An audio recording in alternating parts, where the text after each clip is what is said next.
सर्वांचं हार्दिक स्वागत. आजच्या जेवणाची मानकरी माननीय ठाकरवातील श्री संजू मंडल गोंसावी साहेब, त्यांनी आपल्या पुढे यायचं आहे. त्यांच्या परिवाराने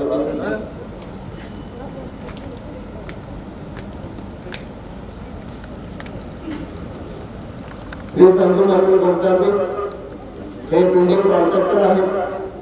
त्यांनी Saint Ann's convent school, Saint Ann's college, Vartak engineering college, Saint Ignatius Loyola church तसेच आपले फातिमा चर्च अशी अनेक मोठमोठी बांधकामे पूर्ण केली आहेत. त्यांची पत्नी नंदा गोंसावी ही त्यांच्या व्यवसायात ऑफिस आणि अकाउंट सांभाळण्यास मदत करीत आहे. त्यांची मोठी मुलगी लिबिया अमेरिकेत masters in computer software engineering करत आहे आणि लहान मुलगी अँजेल ही 10वी शिकत आहे.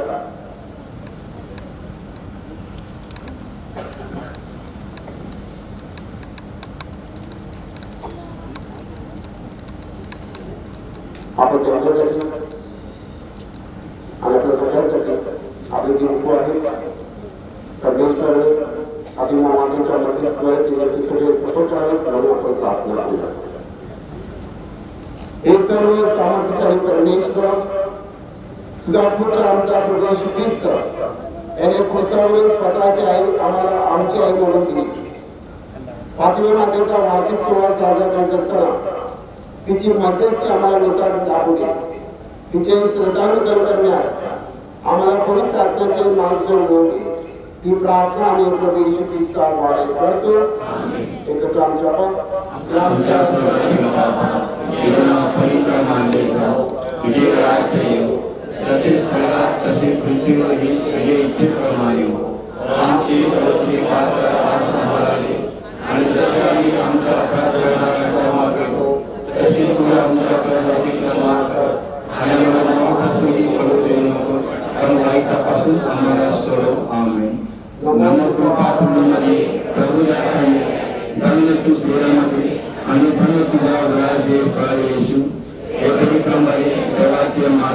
आम्हा पाप्यांसाठी आता आणि आमच्या मरणाच्या वेळी विनंती कर. आमेन.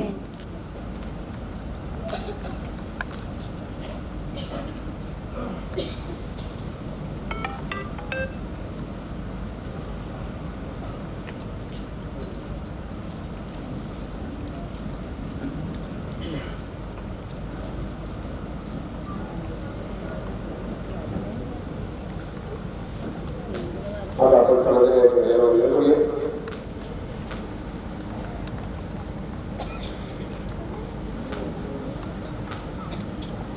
करण्या अगोदर आपल्या पॅरिसतर्फे मी श्री संजू गोंसावी सणा एक प्रेमाची प्रस्तुती कार्यक्रम त्याचा स्वीकार करा.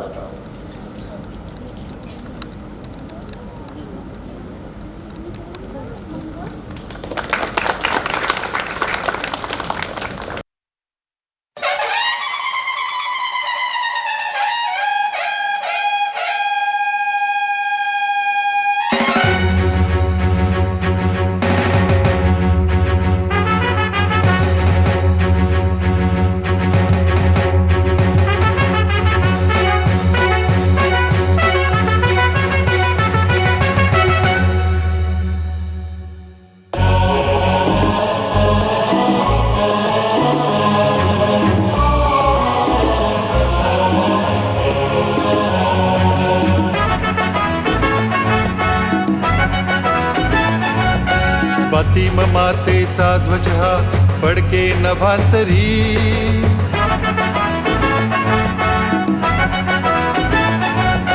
फातिमा मातेचा ध्वज हा फडके नभांतरी. ह्या मातेचा महिमा मोठा वर्णू किती थोरी. फातिमा मातेचा ध्वज हा फडके नभांतरी. ह्या मातेचा महिमा मोठा वर्णू किती थोरी.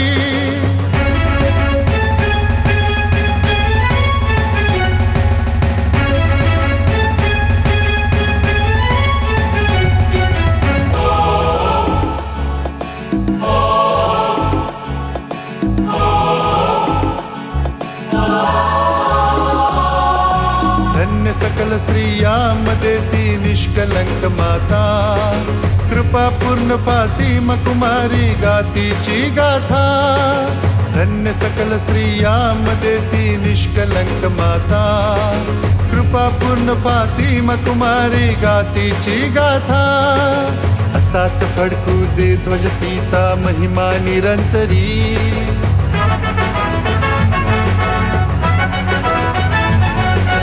असाच फडकू दे ध्वज तिचा महिमा निरंतरी, ह्या मातेचा महिमा मोठा वर्णू किती थोरी, फातिमा मातेचा ध्वज हा फडके नभातरी, ह्या मातेचा महिमा मोठा वर्णू किती थोरी.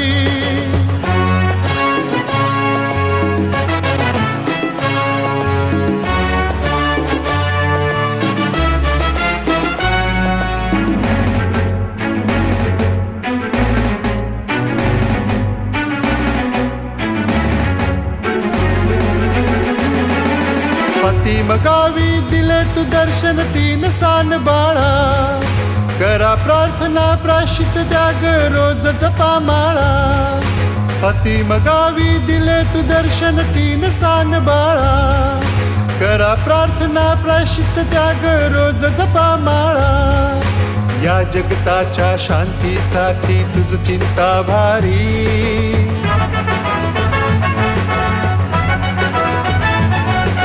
या जगताच्या शांतीसाठी तुझ चिंता भारी, ह्या मातेचा महिमा मोठा वर्णू किती थोरी, फातिमा मातेचा ध्वज हा फडके नभांतरी, ह्या मातेचा महिमा मोठा वर्णू किती थोरी.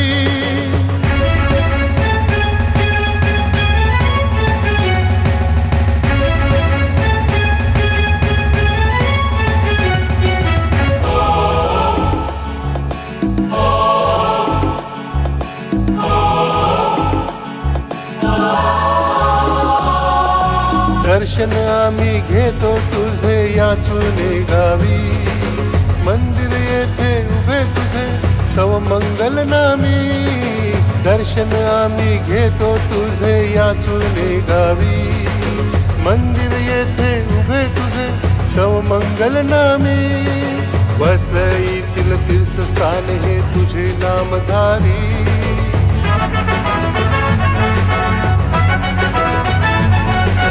वसईतील तीर्थस्थान हे तुझे नामधारी, ह्या मातेचा महिमा मोठा वर्णू किती थोरी, फातिमा मातेचा ध्वज हा फडके नभांतरी, ह्या मातेचा महिमा मोठा वर्णू किती थोरी.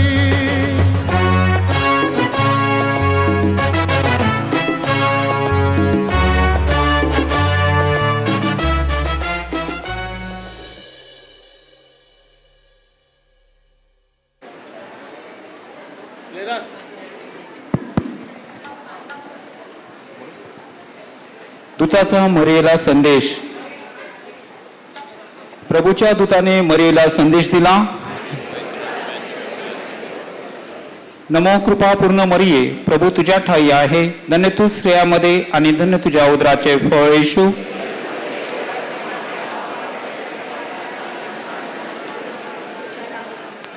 पहा मी प्रभूची दासी आहे. नमो कृपा पूर्ण मरिये, प्रभू तुझ्या ठाई आहे, धन्य तू स्त्रियांमध्ये आणि धन्य तुझ्या उदराचे फळ येशू.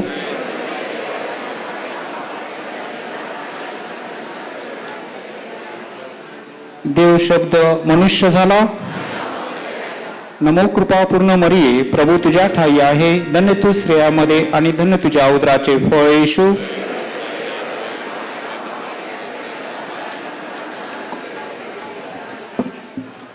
ख्रिस्ताने दिलेल्या वचनास आम्ही पात्र व्हावे म्हणून आपण प्रार्थना करूया.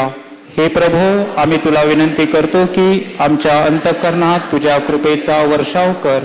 तुझा पुत्र ख्रिस्त याचे देहधारण आम्हाला दूताच्या संदेशाद्वारे प्रकट करण्यात आले. त्याच्या दुःख सणाच्या व क्रूसाच्या द्वारे आम्हाला पुनरुत्थानाचे वैभव मिळू दे. ही प्रार्थना आम्ही आमच्या प्रभू ख्रिस्ताद्वारे करतो. आमेन. प्रस्तावना. आजचा हा नवेनाचा 6वा दिवस. नवेनाच्या या भक्तीमध्ये सहभागी झालेल्या सर्व भाविकांचे हार्दिक स्वागत. आज आपण माझे कुटुंब पवित्र कुटुंब या विषयावर मनन चिंतन करणार आहोत. कुटुंब हा शब्द 3 अक्षरांनी बांधलेला आहे आणि या 3 अक्षराच्या ठायी पिता, पुत्र व पवित्र आत्मा कार्य करीत असतो. पवित्र मरिया आणि योसेफ यांनी आदर्श माता पिता म्हणून येशू बाळाचे संगोपन केले. त्याच्यावर सामाजिक व धार्मिक संस्कार केले. कुटुंब ही प्रेमाची संस्काराची शाळा आहे. लहान वयात मुलांना आपण जितकी चांगली मूल्ये रुजवितो तितकी मुले सक्षम व जबाबदार बनतात. कुटुंब आज्ञाधारकपणा, प्रेम, समंजसपणा, नम्रता, सहकार्य या नीतिमूल्यांची जोपासना केली तर आपल्या मुलांच्या मनात कधीच वाईट विचार येत नाहीत. आयुष्यात काय करावं हे कळणं जितकं आवश्यक आहे तितकंच काय करू नये हेही समजणं अत्यंत आवश्यक आहे. आज काळ बदलत आहे. शिक्षणात व तंत्रज्ञानात प्रगती झाली आहे. मात्र संस्कार मूल्य कमी पडत आहेत.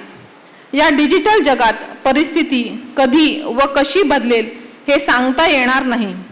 या परिस्थितीला सामोरे जाण्यासाठी मुलांवर चांगले संस्कार करणे, त्यांना प्रार्थनेची गोडी लावणे, धार्मिक कार्यात सक्रिय होण्यासाठी प्रेरणा देणे ही प्रत्येक आई वडिलांची मोलाची जबाबदारी आहे. ही जबाबदारी पेलण्यासाठी व आपले कुटुंब आदर्श बनविण्यासाठी फातिमा मातेने आपणास सुबुद्धी व कृपा द्यावी म्हणून या नवेनामध्ये आपण फातिमा मातेकडे प्रार्थना करूया.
आजची ही मिसा स्वर्गवासी अपलन आणि फ्रान्सिस डिसोजा यांच्या स्मरणार्थ अर्पण करण्यात येत आहे. तसेच नोवेना हेतूपेटीतील हेतूंसाठी अर्पण करण्यात येत आहे. माझ्या प्रिय बंधूंनो, आज आपल्यामध्ये फातिमा मातेच्या नवेनासाठी फादर ग्लॅस्टन डाबरे खास लंडनवरून इथे आलेले आहेत. आज दुपारीच ते आपल्यामध्ये आले. फादर ग्लॅडस्टन लंडनला पॅरिस पीस म्हणून आहेत. ऑगस्टिन फायरियर ही जी संस्था आहे त्या संस्थेमध्ये ते कार्यरत आहेत. मूळचे ते भुगावचे आहेत, परंतु आता लंडनला ते स्थायिक झालेले आहेत. त्याचप्रमाणे फादर रॉबर्ट डिसोजा यांची ओळख करून देण्याची गरज नाही, सगळ्यांना ते परिचित आहेत. सध्या पसायदन येथे ते कार्यरत आहेत. आपल्या गोरेगाव सेमिनारीत आणि इतर अनेक ठिकाणी ते प्रोफेसर आहेत. म्हणजे जसे ब्रदरना शिकवतात तसे ते बायबल हा त्यांचा महत्त्वाचा विषय आहे. ज्या विषयावर त्यांनी PhD केलेली आहे, डॉक्टरेट केलेली आहे. ते बायबल पंडित आहेत. एक उत्तम प्रवचनकार म्हणून त्याची ख्याती आहे. मूळचे ते निर्मळचे आहेत.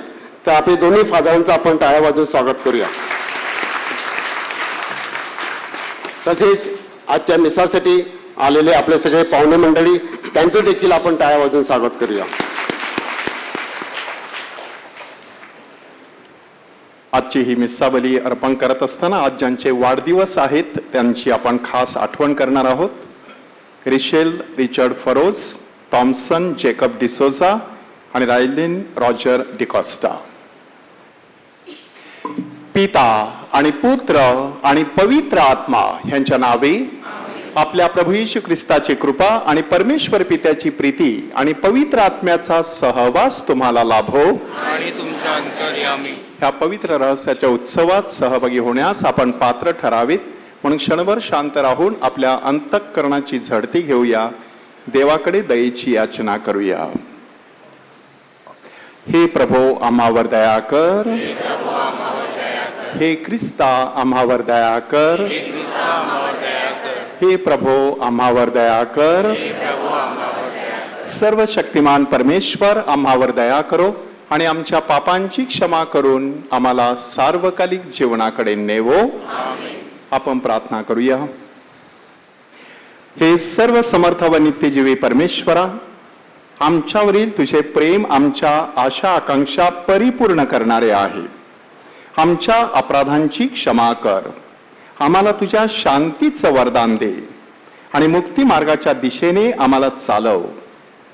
ही प्रार्थना आम्ही तुझ्या बरोबर पवित्र आत्म्याच्या ऐक्यात सर्व काळ जिवंत राहणारा व राज्य करणारा परमेश्वर तुझा पुत्र आमचा प्रभू येशू ख्रिस्त ह्याच्याद्वारे करतो. योना या पुस्तकातून घेतलेले वाचन. निनवेतील लोक आपल्या कुमार्गापासून वळले तेव्हा देवाला अनुताप झाला. परमेश्वराचे वचन दुसऱ्यांदा योनाला प्राप्त झाले की उठ, त्या निनवे शहरात जा आणि मी तुला सांगेन तो संदेश त्याला जाहीर कर.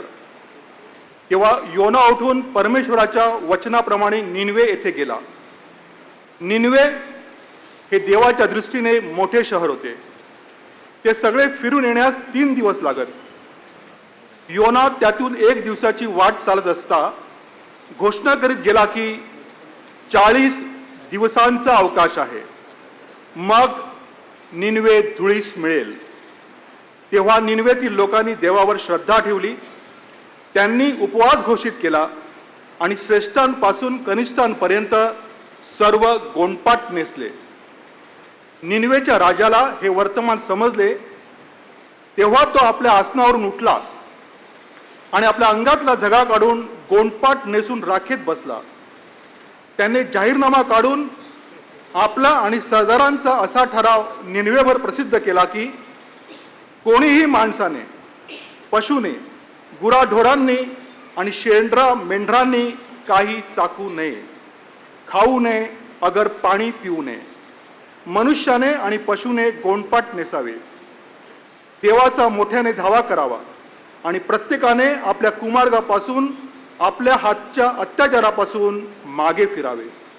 कोणी सांगावे, देव कदाचित वळेल आणि त्याला अनुताप होईल आणि तो आपल्या संतप्त क्रोधापासून परावृत्त होईल, म्हणजे आपला नाश होणार नाही. देवाने त्यांचे वर्तन पाहिले, म्हणजे अर्थात त्या आपल्या कुमार्गापासून वळले आहेत ते पाहिले. तेव्हा त्यांच्यावर अरिष्ट आणीन असे जे तो म्हणाला होता, त्याविषयी त्याला अनुताप झाला आणि त्याने त्यांच्यावर अरिष्ट आणले नाही. प्रभूचा शब्द.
नियम मला समजावून दे, म्हणजे मी तुझ्या अद्भुत कृत्यांचे मनन करेन.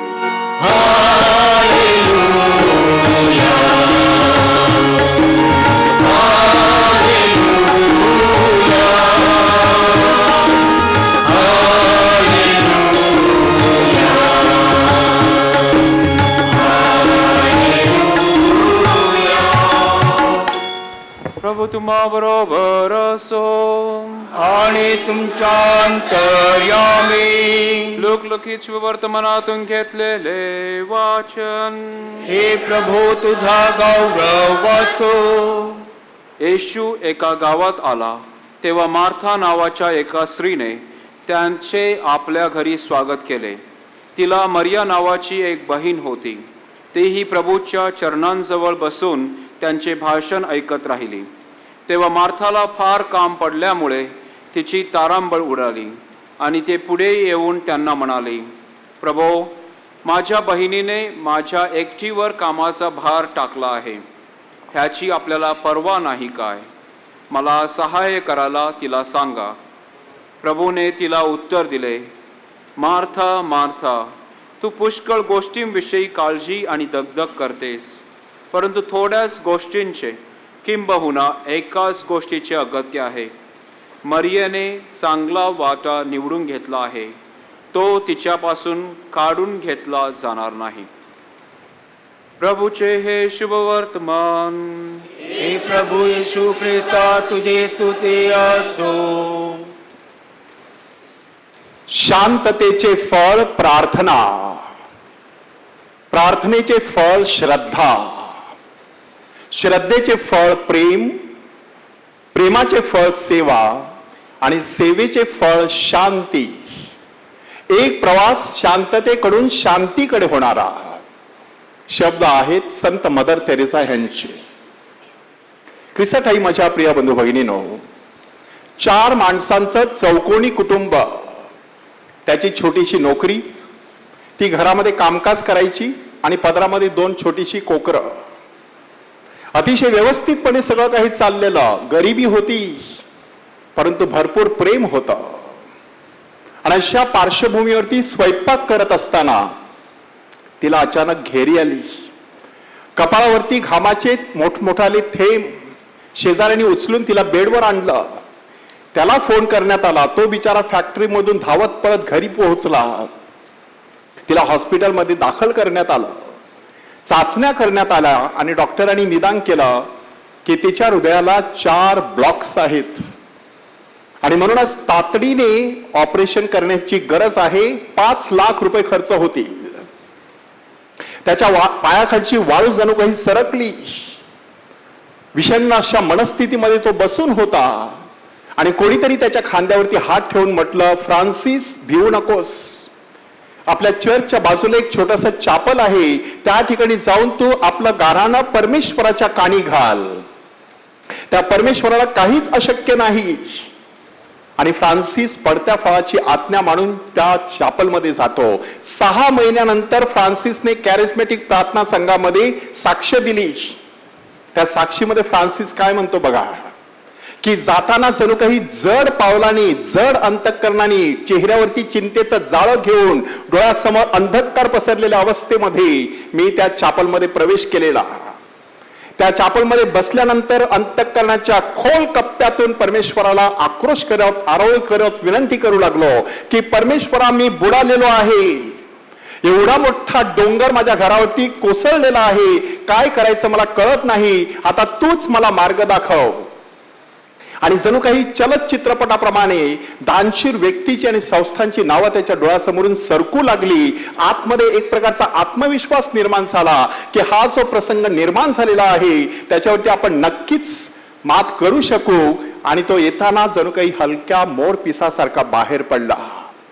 चेहऱ्यावरती वेगळा प्रकाश होता, अंतःकरणामध्ये वेगळा आत्मविश्वास होता. वेगवेगळ्या व्यक्तीला जाऊन तो भेटला. 6 आठवड्यामध्ये 4 लाख रुपये उभे झाले. तिचं ऑपरेशन झालं.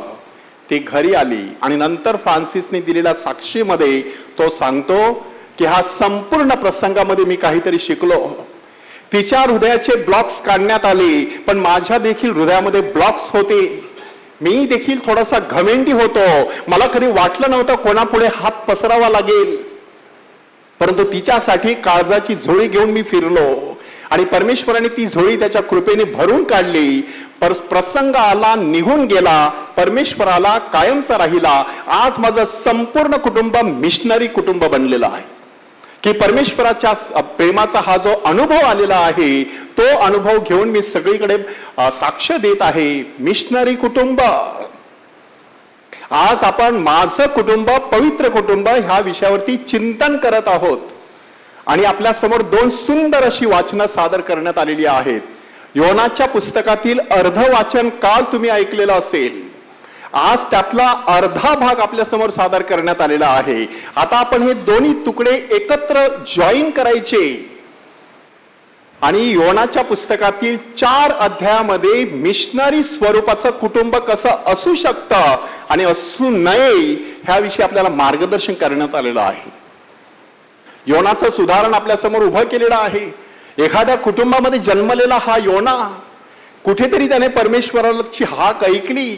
परमेश्वराने त्याला सांगितलं, जा निनवे शहरामध्ये. ते निनवे शहर जेरुसलेमचा भाग नव्हतं, परकियांचा प्रांत, असिरियाची राजधानी.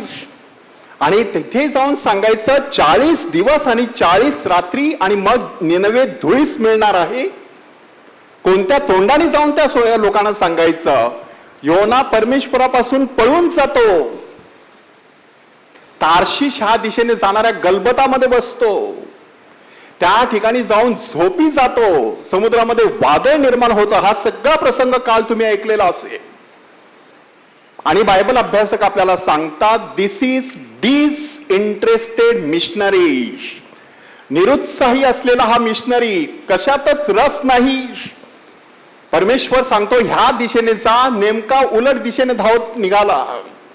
परमेश्वर सांगतो जागृत राहा, जाऊन तो झोपी गेला. परमेश्वर सांगतो घाबरू नकोस, पुढे सुरू ठेव. त्याने सांगितलं मला समुद्रात फेकून द्या, बस झालं तेवढं.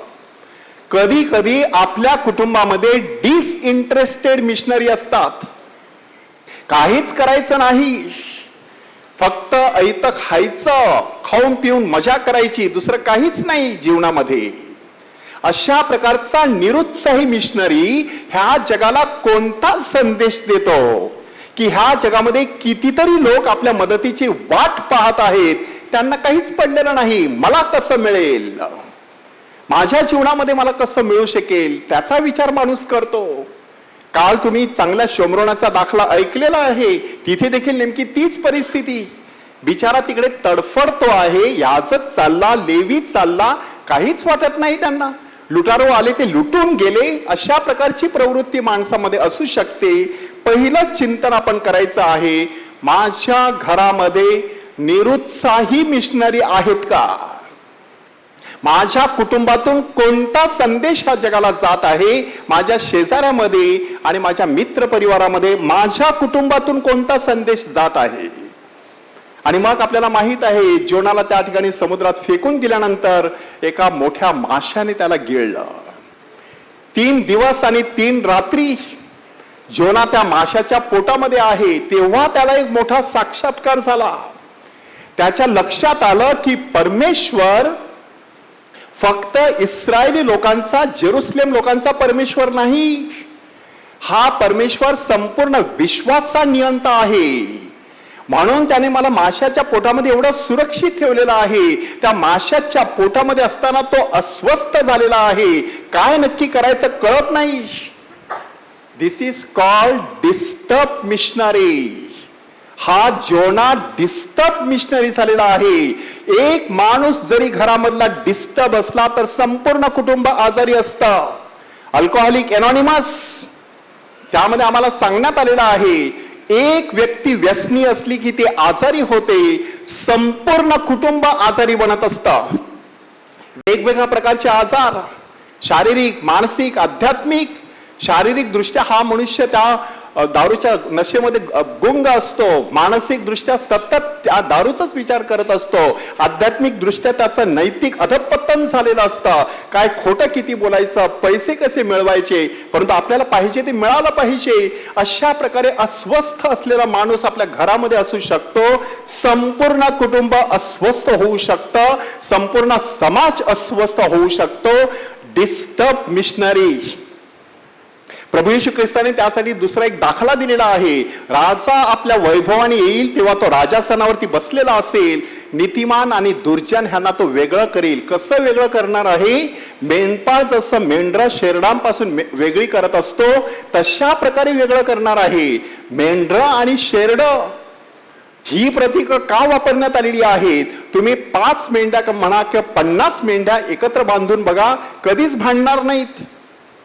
पण 2 शेरड म्हणजे बकऱ्या, 2 बकऱ्या तुम्ही नुसत्या एकत्र बांधून बघा, ताबडतोब एकमेकांवरती तुटून पडतात. त्याचं कारण असं असतं, त्या अस्वस्थ असतात, दुसऱ्यांना देखील अस्वस्थ करत असतात. मेंढ्यांचं तसं नाही, निष्कलंक कोकरू, शांत निवांत अशा प्रकारचं जीवन जगणारे. म्हणून आपल्या कुटुंबामध्ये अस्वस्थपणा असेल तर तो फक्त आपल्या पुरता मर्यादित राहत नाही. Restlessness is contagious. अस्वस्थपणा हा संसर्गजन्य रोग आहे. तुम्ही अस्वस्थ असाल तर तुमच्या कुटुंबात तुम्ही अस्वस्थ करणार. मी मलेशियाला गेलो होतो, त्या ठिकाणी मला एका व्यक्तीने सांगितलं आणि मला फार आश्चर्याचा धक्का बसला. काय त्या माणसाने निरीक्षण केलंय बघा. तो माणूस सांगतो, तुम्ही भारतीय सतत वैतागलेले असता, गाडीमध्ये वैतागलेले, बसमध्ये वैतागलेले, रिक्षामध्ये वैतागलेले, बाजारामध्ये वैतागलेले, कुठेही काय असलं घरामध्ये वैतागलेले, सतत वैतागलेल्या अवस्थेमध्ये.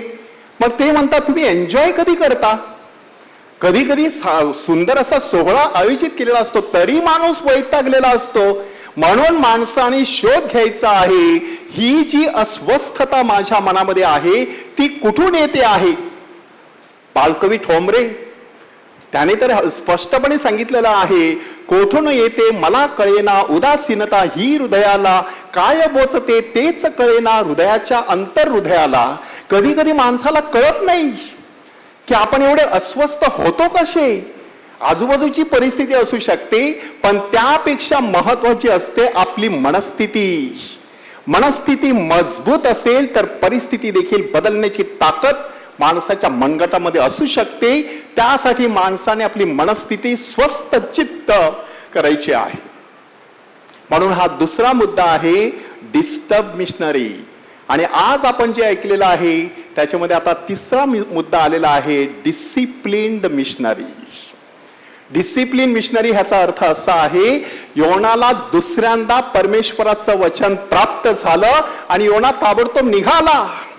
जो योना एकेकाळी पळून गेला होता, झोपी जात होता, समुद्रात फेकून द्या सांगत होता, तो सांगतो आता मी चाललो. तत्काळ अशा प्रकारचा त्याने निर्धार केला आणि परमेश्वराचं वचन सांगण्यासाठी गेला. डिसिप्लिन्ड मिशनरी, शिस्तप्रिय अशा प्रकारचा मिशनरी. काय फरक झालाय बघा. जी व्यक्ती शिस्तप्रिय असते त्या व्यक्तीच्या शब्दाला एवढी प्रचंड धार असते की ऐकणाऱ्याच्या काळजाला चर्र झाल्याशिवाय राहत नाही. नेमकं तेच झालेलं आहे. योना 1 दिवस फिरला, संपूर्ण शहर फिरण्यासाठी 3 दिवस लागले असते. एका दिवसामध्ये राजाच्या कानावरती बातमी गेली. राजापासून रंकापर्यंत, माणसापासून गुराढोरापर्यंत सगळ्या जणांनी गोंतात पांघरून ते राखेमध्ये बसले, परमेश्वराचा धावा करू लागले. आणि आपल्याला काय सांगण्यात आलेलं आहे, ते आपल्या दूरवर्तनापासून आता बाजूला झालेले आहेत. हे पाहून परमेश्वर अनुताप पावला. त्याला देखील कुठेतरी वाईट वाटलं. जे अरिष्ट आणायचं ते अरिष्ट त्याने त्यांच्यावर आणलं नाही. संदेश किती मोठा आहे बघा. जर माणूस आपले मार्ग बदलायला तयार असेल तर परमेश्वर आपल्या योजना बदलायला तयार असतो. देवाने बदलली योजना, माणसाने मात्र मार्ग बदलले पाहिजे. कुटुंबामध्ये काय चाललेलं आहे? शिस्त, प्रियता. पूर्वीच्या काळी काय शिस्त होती, आता बरीचशी बेशिस्त जाणवत आहे. सर्व एकत्र जेवायचे, वेळेवर यायचे, वेळेवर सगळं चालायचं. आज कोण कधीही येतो, जो तो आपापल्या खोलीमध्ये जातो, आपापला मोबाईल घेऊन बसतोय. अशा प्रकारची परिस्थिती निर्माण झालेली आहे. माणसाने तपासून पाहायचं आहे, माझ्या घरामध्ये कुठे बेशिस्त निर्माण झालेली आहे. आणि मग चौथ्या टप्प्यामध्ये योनाच्या जीवनामध्ये योनाने हे सगळं बघितलं. त्याला माहित होतं की परमेश्वर मंद क्रोध आहे, दयेचा सागर आहे, अरिष्ट आणल्याबद्दल त्याला वाईट वाटतं. आणि मग योना रागावला. तंबूमध्ये बसून वाट बघत होता कधी हे शहर धुळीस मिळेल, कारण त्याने सांगितलेलं 40 दिवस आणि 40 रात्री आणि निनवे धुळीस मिळेल, आणि मिळालं नाही. आणि म्हणूनच आता चौथा मुद्दा आहे डिसअपॉइंटेड मिशनरी. निराश झालेला तो मिशनरी आहे. आपल्यामधील बऱ्याच कुटुंबामध्ये अशी निराशा पसरलेली आहे. हा नुसता निरुत्साह नाही, निराशा. कोणत्या तरी बाबतीत आपण डिसअपॉइंट झालेलो आहोत. आपल्याला हे हवं होतं, मिळालं नाही. हे आपलं स्वप्न होतं, पूर्ण झालं नाही. निराशा आलेली आहे आणि त्या निराशेचे वलय सगळीकडे पसरत राहत असतात. तशा प्रकारे योनाच्या जीवनामध्ये ती निराशा आली. परमेश्वराने त्याचं सांत्वन करण्याचा प्रयत्न केला. ती निराशा त्याला कशामुळे आलेली आहे? संकुचित वृत्ती, स्वतःचाच विचार करण्याची वृत्ती. तो स्वतःचा विचार करत होता. आता लोक काय सांगतील? अरे तू सांगत होतास ना 40 दिवस आणि 40 रात्री, कुठे काय झालं नाही ते? परंतु परमेश्वर सांगतो ह्या शहरामध्ये 1,20,000 अशी माझी माणसं आहेत, त्यांना उजवा डावा काही कळत नाही. मग त्यांना मी ठार करावं. त्यांनी तर पश्चाताप केलेला आहे. परमेश्वराचं पाहणं व्यापक असतं, माणसाचं पाहणं संकुचित असतं. म्हणून माणसाच्या जीवनामध्ये निराशा येत असते. थोडेसे माणसाने डोळे उघडाईप करायचे, आजूबाजूला बघायचं. दुनिया में कितना गम है, मेरा गम कितना कम है. औरों को का गम देखा तो मेरा गम कितना कम हो गया. हे गाणं आपण ऐकलेलं असेल की जगामध्ये केवढं दुःख पसरलेलं आहे. थोडस आपल्या खिडकी पलीकडे बघून लक्ष द्या, आपल्याला जाणवेल की आपलं दुःख फार मोठं नाही आहे. दुसऱ्या कोणाचं तरी दुःख आपल्यापेक्षा मोठं आहे. एकदा माणसाला ती जाणीव झाली की माणूस मिशनरी कुटुंब बांधण्यासाठी सज्ज होत असतो. आपल्या जीवनामध्ये शिस्तप्रिय अशा प्रकारचे मिशनरी तयार होत असतात. थोडस शुभवर्तमानाकडे आता लक्ष देऊया. काय तिकडे नक्की घडत आहे? 2 प्रकारची प्रवृत्ती त्या ठिकाणी आहे. एकीकडे प्रवृत्ती आहे सतत कृतिशील आणि सक्रिय राहायचं, खूप चांगली गोष्ट आहे. पण फक्त सक्रियच आणि कृतिशील राहायचं, थोडासा वेळ चिंतनासाठी द्यायचा नाही. म्हणून प्रभू येशू ख्रिस्त त्या मरियेला सांगत आहे की मरियेने चांगला वाटा निवडलेला आहे, तो तिच्यापासून कधीच काढला जाणार नाही. त्याचा अर्थ काय? ह्या जगातील आपलं सगळं कामकाज संपेल, पण चिंतनशीलता जर असेल, तुम्ही जगात कुठेही जा, ती तुमची चिंतनशीलता तुम्हाला कृती करण्यासाठी प्रवृत्त करेल.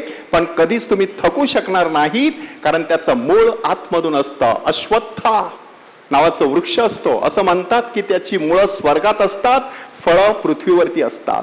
मदर तेरेसांच्या विषयी असं म्हटलं गेलं की त्यांची मुळं जणू काही स्वर्गात होती आणि फळं ह्या पृथ्वी तलावरती होती. आपल्या घरामध्ये देखील प्रभू येशू ख्रिस्त जेव्हा येत असतो तेव्हा मार्थासारखी प्रवृत्ती आहे की मरियेसारखी प्रवृत्ती आहे.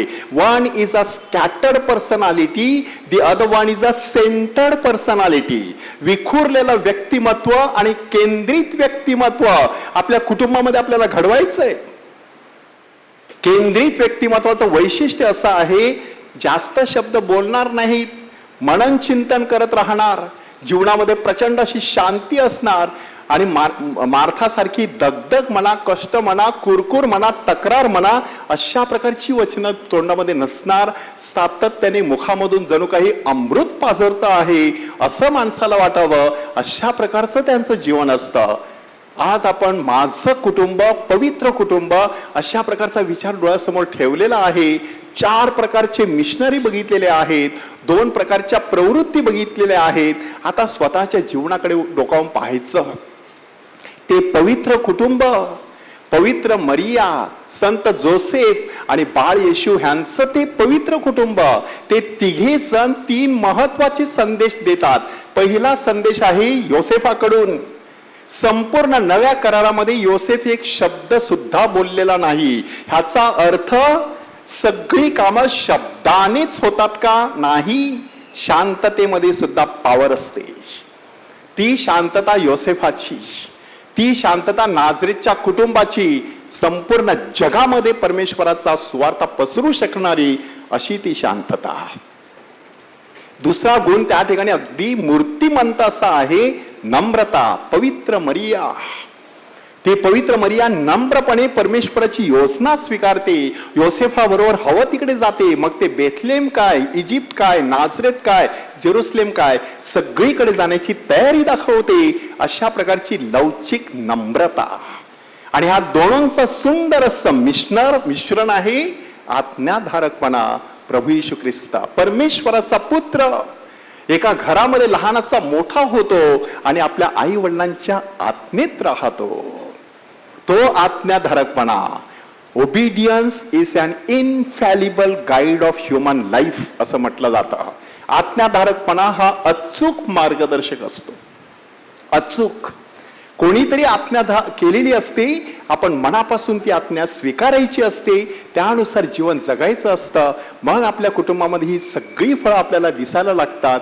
त्या फळांमध्ये मदर तेरेसाने सांगितल्याप्रमाणे शांततेचं फळ असतं प्रार्थना. घरामध्ये प्रार्थनेचं वातावरण निर्माण होत असतं. त्या प्रार्थनेचं फळ असतं श्रद्धा. ती श्रद्धा आपल्या जीवनातून डोकावत असते, आपल्या बोलण्यातून लोकांना जाणवत असते. त्या श्रद्धेतून पाझरत असतं प्रेम. ते प्रेम आपल्या नातेवाईकांना, मित्र परिवारांना, शत्रूंना देखील आपण वाटू शकतो. त्या प्रेमाचं फळ असते सेवा. ती सेवा करण्यासाठी देखील माणूस तत्पर असतो. आणि हे सगळं केल्यानंतर अंतर्यामी आणि आजूबाजूला परम शांतीचा अनुभव येत असतो. म्हणून मदर तेरेसाची शब्द पुन्हा एकदा आपल्या काळजावरती कोरूया की शांततेचं फळ प्रार्थना, प्रार्थनेचं फळ श्रद्धा, श्रद्धेचं फळ प्रेम, प्रेमाचं फळ सेवा आणि सेवेचं फळ शांती.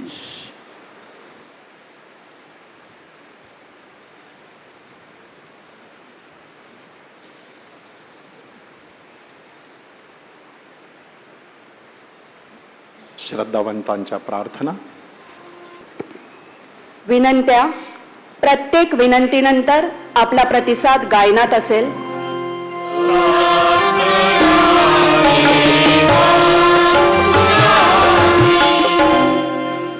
आपल्या ख्रिस्त सभेची कुटुंबाप्रमाणे काळजी घेणारे आपले पोप, बिशप्स, धर्मगुरू, धर्मभगिनी व व्रतस्थ ह्यांना चांगले आरोग्य लाभावे व त्यांच्या या कार्यावर फातिमा मातेचा विपुल आशीर्वाद असावा म्हणून आपण प्रार्थना करूया.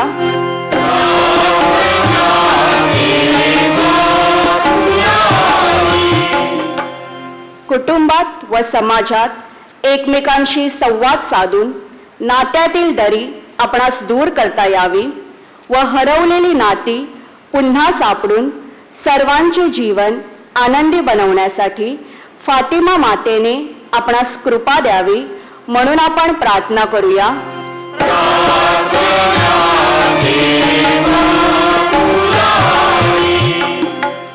समाज हा अनेक कुटुंबापासून बनलेला असतो. आपण समाजाचं देणं लागतो. आपले कुटुंब व आपला समाज वाचवण्यासाठी सर्वांनी एकत्र येणे, एकमेकांना समजून घेणे, एकमेकांच्या वेदना जाणून घेणे आवश्यक आहे. आपल्याला आपली सामाजिक बांधिलकी जपता यावी म्हणून आपण प्रार्थना करूया.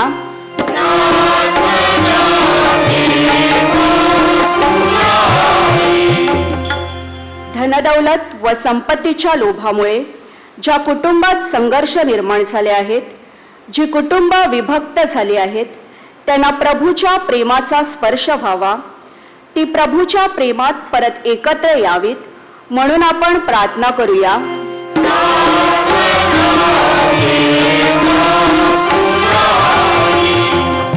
आता थोडा वेळ शांत राहून आपल्या वैयक्तिक हेतूसाठी प्रार्थना करूया.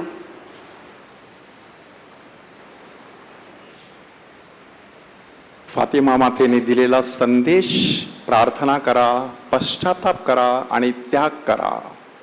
हा संदेश आपल्या घराघरामध्ये आपल्याला प्रत्यक्ष कृतीत उतरविता यावा. आपणा सर्वांना चांगलं आरोग्य लाभावं. ह्या नोवेनाच्या निमित्ताने आपली जी आध्यात्मिक तयारी सुरू आहे त्याद्वारे खरा आध्यात्मिक स्वर्गीय आनंद, प्रेम आणि शांती आपल्या कुटुंबात पसरावी, ही सारी प्रार्थना आम्ही आमच्या प्रभू ख्रिस्ताद्वारे करतो.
बंधू भगिनीनो, माझे आणि तुमचे हे बलिदान सर्वसमर्थ परमेश्वर पित्याला मान्य व्हावे म्हणून प्रार्थना करा.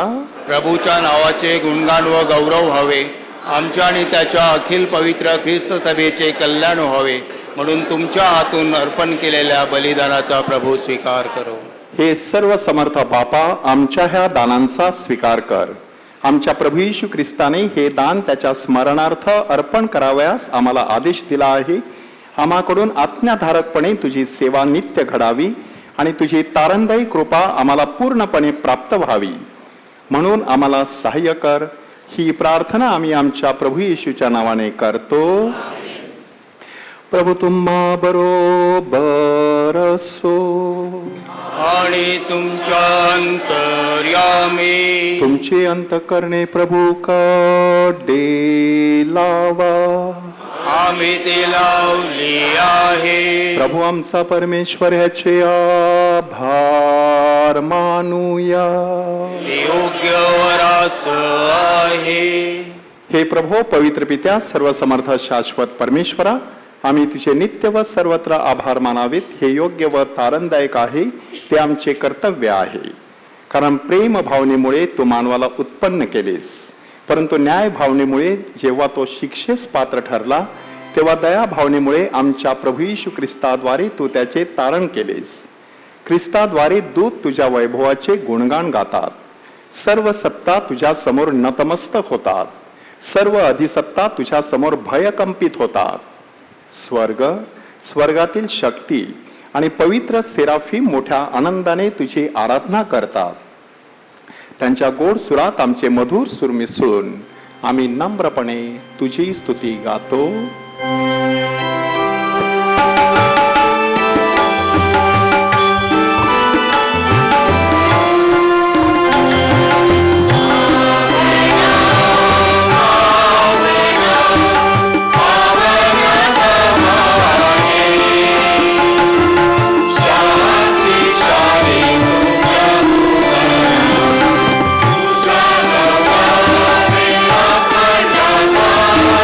पुनीत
हे प्रभो, तू खरोखर पवित्र आहेस, सर्व पावित्र्याचा तू उगम आहेस. ही दाने आमच्यासाठी आमच्या प्रभू येशू ख्रिस्ताचे शरीर आणि रक्त व्हावीत म्हणून तू त्यांच्यावर दववर्षावाप्रमाणे तुझा पवित्र आत्मा पाठव. जेव्हा प्रभू येशूचा विश्वासघात करण्यात आला आणि तो स्वेच्छेने दुःख भोगाला सामोरा गेला, तेव्हा त्याने भाकर घेतली, आभार मानून ती मोडली, ती आपल्या शिष्यांना दिली आणि म्हटले, तुम्ही सर्वजण ही घ्या आणि खा, कारण हे माझे शरीर आहे, हे तुमच्यासाठी अर्पिले जाईल.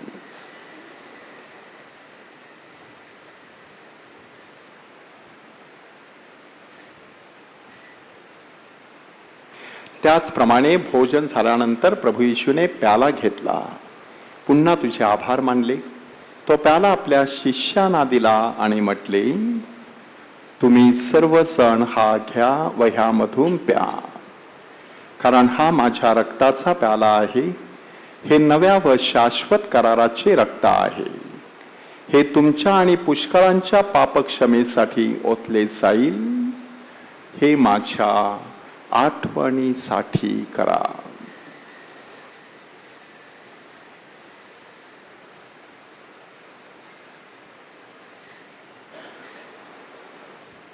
श्रद्धेचे रहस्य. हे प्रभो, तू पुन्हा येईपर्यंत आम्ही तुझ्या मृत्यूची घोषणा करतो आणि तुझे पुनरुत्थान जाहीर करतो. हे प्रभो, ख्रिस्ताच्या मरणाची व पुनरुत्थानाची स्मृती साजरी करीत असताना आम्ही तुला जीवनाची भाकर आणि तारणाचा प्याला अर्पण करतो. तुझ्या समोर येण्यास आणि तुझी सेवा करण्यास आम्हाला पात्र केल्याबद्दल आम्ही तुला धन्यवाद देतो. ख्रिस्ताचे शरीर आणि रक्त ह्यांचा स्वीकार करीत असताना पवित्र आत्म्याच्या द्वारे आम्ही एक व्हावेत असे आम्ही विनम्रतेने विनवितो. हे प्रभू, सर्व जगभर पसरलेल्या तुझ्या ख्रिस्त सभेची आठवण कर आणि फ्रान्सिस आमचे पोप, फेलिक्स आमचे बिशप आणि सर्व याजक वर्ग यांच्या समवेत ख्रिस्त सभेला परिपूर्ण प्रीतीचा पूर्ण विष्कार घडव. जे आमचे अन्य बंधुभगिनी पुनरुत्थानाच्या आशेने महानिद्रा घेत आहेत, जे तुझ्या दयेवर विसंबून मरण पावले आहेत, त्यांचे तू स्मरण ठेव. त्यांचे तुझ्या दिव्य प्रकाशात स्वागत कर. देवमाता धन्यकुमारी मरिया, तिचा पती संत जोसेफ, पूज्य प्रेषित आणि युगानुयुगे ज्या सर्व संतांनी तुला संतुष्ट केले आहे, त्यांच्या बरोबर आम्ही शाश्वत जीवनाचे सहवारस व्हावे आणि तुझी स्तुती करून तुझा गौरव करावा, अशी प्रार्थना आम्ही तुझा पुत्र येशू ख्रिस्त याच्याद्वारे करतो.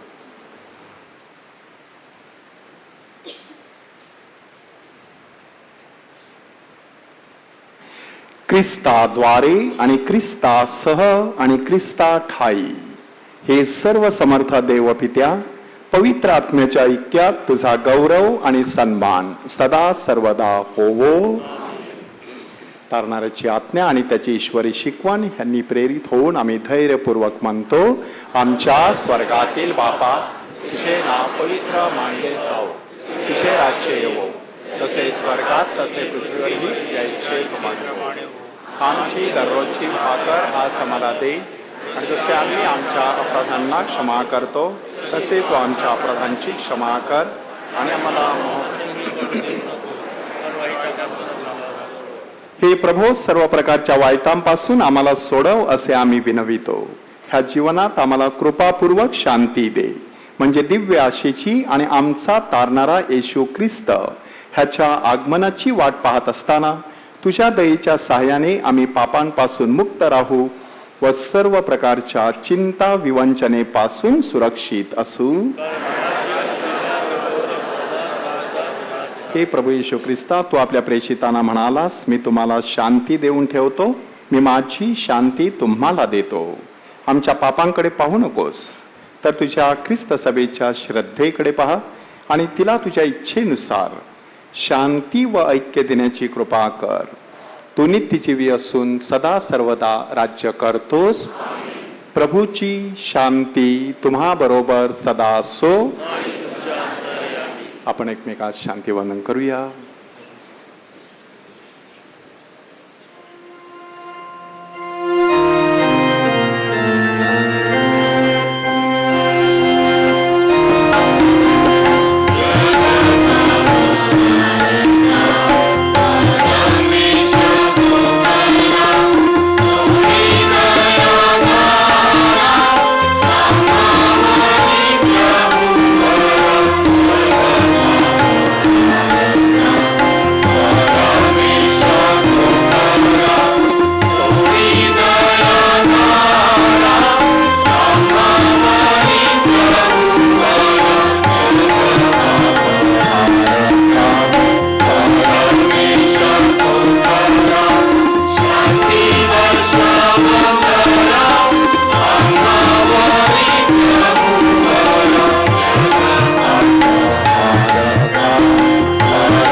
पहा परमेश्वराचे कोकरू, जगाची पापे दूर करणारे हे परमेश्वराचे कोकरू पहा. ह्या कोकराच्या भोजनास बोलावण्यात आलेले धन्य. हे प्रभो, तू माझ्या छताखाली यावेस इतकी माझी योग्यता नाही, परंतु एक शब्द मात्र बोल म्हणजे माझा आत्मा बरा होईल.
आपण प्रार्थना करूया.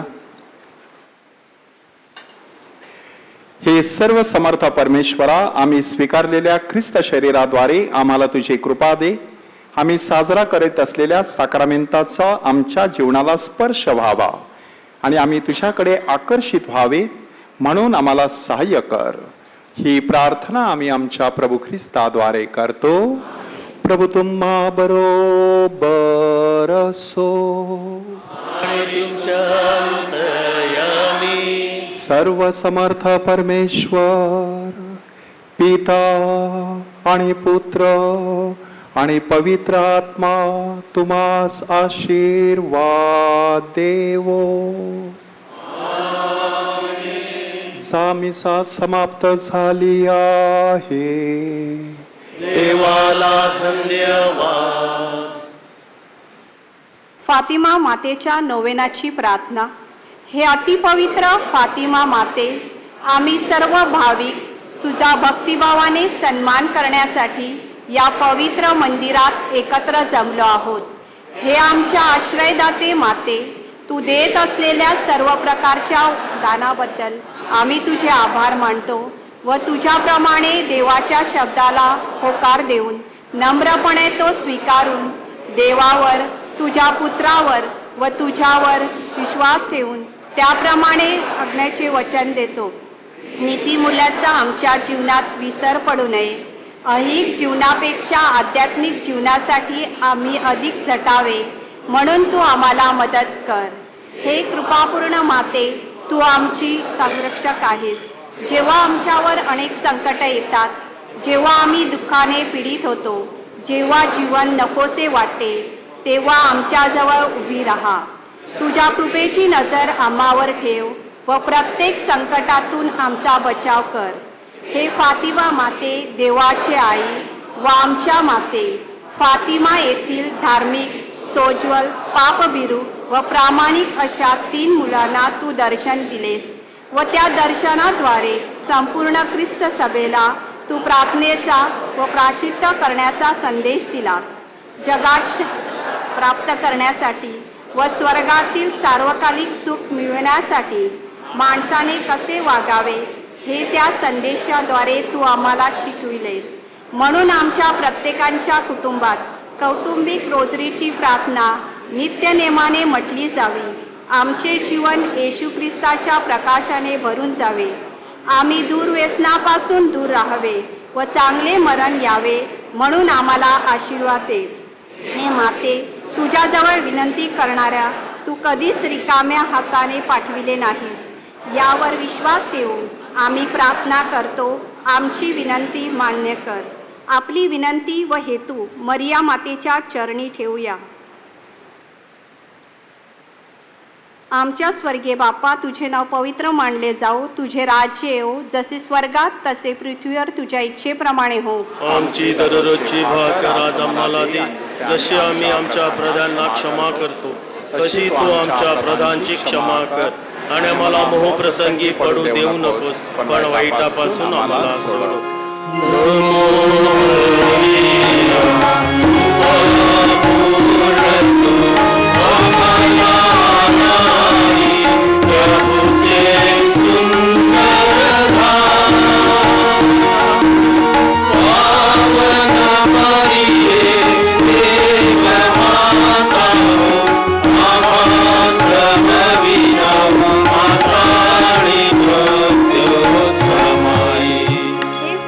माते, आम्हासाठी विनंती कर.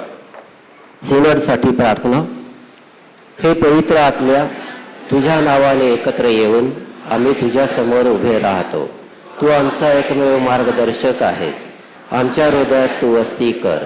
आम्ही पुढे कसे जावे याबद्दल आम्हाला मार्गदर्शन कर आणि त्या मार्गाशी आम्हाला एकनिष्ठ ठेव.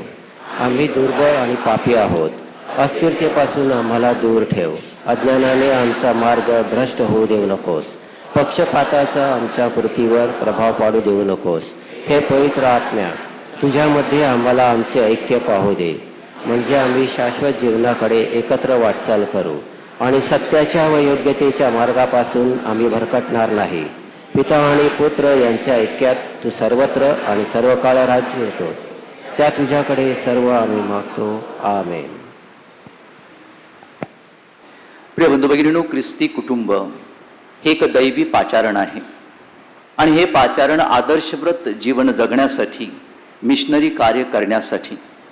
परंतु त्या बाबतीत आज आपली अवस्था काय आहे आणि सगळे कुटुंबात आणि समाजात कसा ठणठणाट आहे याविषयी फादर डॉक्टर रॉबर्ट डिसूजा यांनी अतिशय विवेचनपूर्वक मार्गदर्शन आपणास केलेलं आहे. आपल्या आजच्या कुटुंबाची आणि या मिशनरी कार्याची अवस्था वर्णन करताना ते म्हणाले की 4 अवस्था आहेत. एक म्हणजे वैतागलेली मिशनरी, त्रासिक मिशनरी, अस्वस्थ मिशनरी, निराश मिशनरी आणि शिस्तप्रिय मिशनरी. आपल्याला घडवायचे आहेत, आपल्याला हवे आहेत कुटुंबात, समाजात ते शिस्तप्रिय मिशनरी. परंतु आपल्या सर्वांनाच माहीत आहे शिस्तप्रिय मिशनरी काही आकाशातून पडत नसतात किंवा जमिनीतून उगवत नसतात, ते प्रत्येक कुटुंबातच जन्म घेत असतात.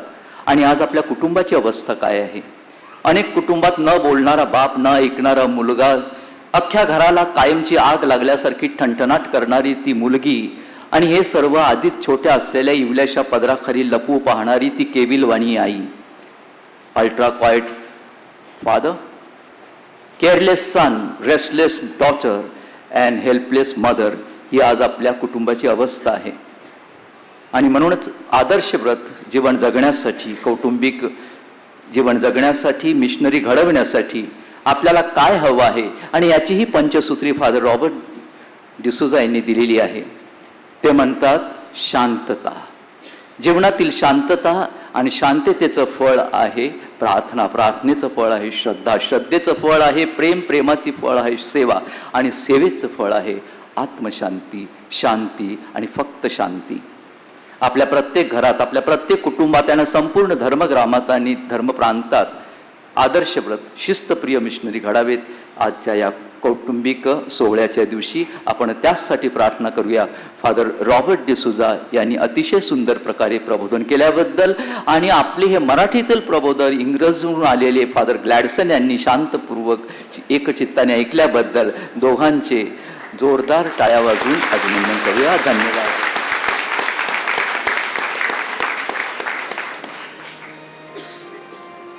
माझे प्रिय बंधूंनो, 13 ऑक्टोबर फातिमा मातेने शेवटचं दर्शन दिलं. खरं कॅलेंडरप्रमाणे 13 ऑक्टोबर हा सणाचा दिवस आहे, परंतु आपण रविवारी साजरा करतो. आपल्या पॅरिसमध्ये ही 13 तारीख महत्त्वाची आहे, आणि म्हणून तो दिवस आपण प्रार्थनेचा, उपवासाचा आणि पश्चातापाचा ठेवलेला आहे. ज्यांना त्या दिवशी उपवास करायचा आहे, व्हॉलंटरी, त्याने उपवास करायचा आहे. आपलं देऊळ प्रार्थनेसाठी उपलब्ध आहे. तुमच्यापैकी कोणाला दिवसभर प्रार्थना करायची असेल तर तुम्ही या देवळात येऊ शकता. दुपारी 3 वाजता आपण पवित्र साक्रामेंट एक्सपोज करून डिवाइन मर्सीची प्रार्थना करणार आहोत, आणि त्यानंतर आपण चिंतन करणार आहोत. बरोबर 4 वाजता बाहेरील धर्मगुरू आणि आपल्या पॅरिसचे धर्मगुरू कुंभसारासाठी उपलब्ध असतील, तर तुम्ही या दिवसामध्ये चांगलं कुंभसार करून घ्यायचं आहे. तर शुक्रवार हा दिवस पश्चातापाचा आहे, प्रार्थनेचा आहे, त्यागाचा आहे. जे 3 वचनं आपल्याला सांगितलेले आहेत फातिमा मातेने, त्याचं पालन करण्याची ही वेळ आहे.